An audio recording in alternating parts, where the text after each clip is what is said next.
کہانی کا عنوان عشق آتش، قسط نمبر 4۔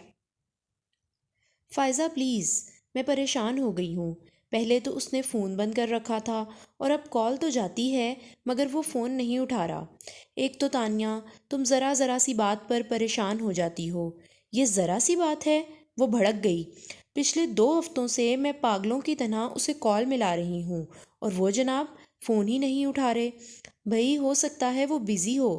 فائزہ نے اسے ٹھنڈا کرنا چاہا پر وہ اور بھی بدک گئی۔ بیٹھے بٹھائے ایس پی صاحب نے ایسی کیا مصروفیت ایجاد کر لی ہے جو فون نہیں اٹھا سکتے؟ اب کہ فائزہ بھی زچ ہو کر بولی، اوف ہو، تمہاری سوئی تو ایک ہی جگہ پر اٹک گئی ہے، اب فون رکھو۔ میرا باس سارا کام چھوڑ کر مجھے اپنی الوؤں جیسی آنکھوں سے گھور رہا ہے۔ نوکری سے نکلواؤ گی؟ زیادہ اوور ایکٹنگ کرنے کی ضرورت نہیں ہے، میں بھی آفس میں ہی بیٹھی ہوں۔ وہ آفس تمہارے پاپا کا ہے، جبکہ میرا باس میرا چچا بننے کو بھی تیار نہیں۔ اچھا ٹھیک ہے، تم مجھے شایان کے گھر کا نمبر دو، پھر میں فون رکھتی ہوں۔ گھر کا نمبر کیوں؟ ثانیہ نے بے اختیار دانت پیس کر کہا۔ ویسے جلدی کی رٹ رکھا رکھی ہے، مگر کیوں؟ کس لیے بھی پوچھنا ضروری ہے۔ پھر کچھ نارمل لہجے میں کہا، دیکھو موبائل پر تو وہ کال ریسیو نہیں کر رہا، گھر کا فون تو اٹھائے گا۔ ہاں مگر میرے پاس اس کے گھر کا نمبر نہیں ہے۔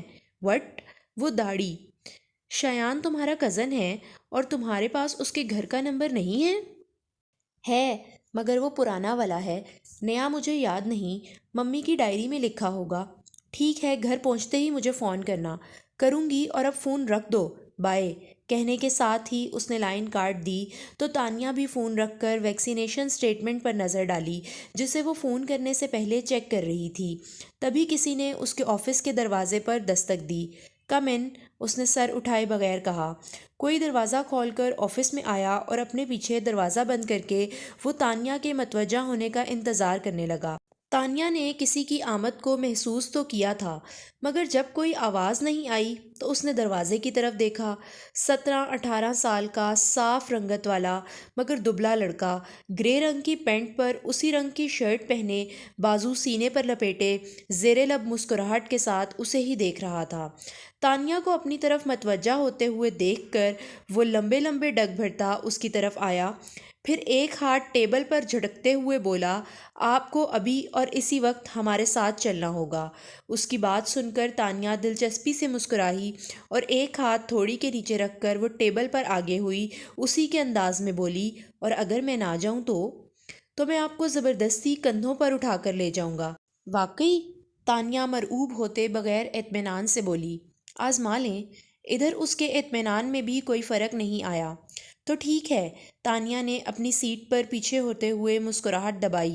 اٹھا کر لے جاؤ۔ اب اس کے چہرے سے مسکراہٹ غائب ہو چکی تھی۔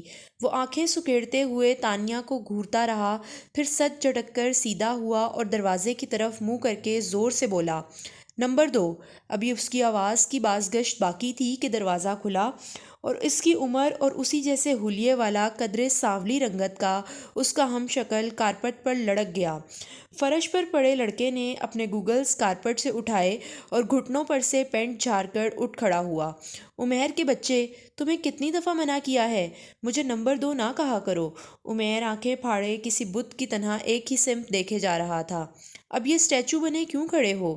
اس نے ٹوکا، پھر خود ہی مڑ کر دیکھا تو فوراً ہی اسے اپنے فرش نشین ہونے کی وجہ سمجھ آ گئی۔ مارے گئے، ایک دم اس کے منہ سے نکلا۔ عمیر نے پیچھے سے اس کے کندھے پر ہاتھ مارا۔ بھاگ عزیز۔ وہ دونوں بھاگ کر تانیہ کی چیئر کے پیچھے جا چھپے، جو دونوں ہاتھ پر رکھے ہنسی روکنے کی کوشش میں لوٹ پوٹ ہو رہی تھی۔ باہر نکلو تم دونوں۔ دروازے کے ہینڈل پر ہاتھ رکھ کر کھڑے نور الہدیٰ غصے سے بولے تو وہ دونوں لٹکے ہوئے چہروں کے ساتھ سامنے آ گئے۔ ان دونوں کو پارکنگ میں دیکھ کر ہی سمجھ گیا تھا کہ یہ سیدھے تمہارے پاس ہی آئیں گے۔ عمیر تو اندر تھا، پر تمہیں پتہ ہے عزیز کیا کر رہا تھا؟ یہ صاحبزادے گھٹنوں کے بل بیٹھے کی ہال سے تمہارے کمرے میں جھانک رہے تھے۔ دیکھو ذرا ان دونوں کی حرکتیں۔ ہر چند کے تانیہ کو معلوم تھا ان کا غصہ مصنوعی ہے، پر اپنے بھائیوں کے اترے چہرے دیکھ کر کہا، جانے دینا پاپا، بچے ہیں۔ مگر بیٹوں کی ردی ہوتی حالت انہیں اتنا مخطوط کر رہی تھی کہ وہ مزید کھنچائی کرنے کے انداز میں بولے، پہلے پوچھو ان سے یہ دونوں یہاں کیا کارنامہ کرنے آئے تھے؟ عزیز جلدی سے بولا، ہم کارنامہ کرنے نہیں آئے پاپا، ہم تو آپ ہی سے ملنے آئے تھے۔ صبح ناشتے پر ان سے ملاقات نہیں ہوئی، اس لیے دل بے چین سا تھا۔ پھر کالج سے واپس آ کر ہم نے سوچا آپ ہی سے آفس جا کر مل لیتے ہیں۔ بولنا عمیر۔ اعلیٰ پائے کی بکواس ایکٹنگ کرتے ہوئے اس نے عمیر سے مدد مانگی، جو فوراً ہی مل گئی۔ بالکل پاپا، یہ 2 نمبر ٹھیک کہہ رہا ہے۔ تم نے پھر مجھے 2 نمبر کہا۔ عزیز سب چھوڑ کر اس کے پیچھے پڑ گیا۔ تم مجھ سے پورے 15 منٹ چھوٹے ہو، تو ہوئے نا 2 نمبر؟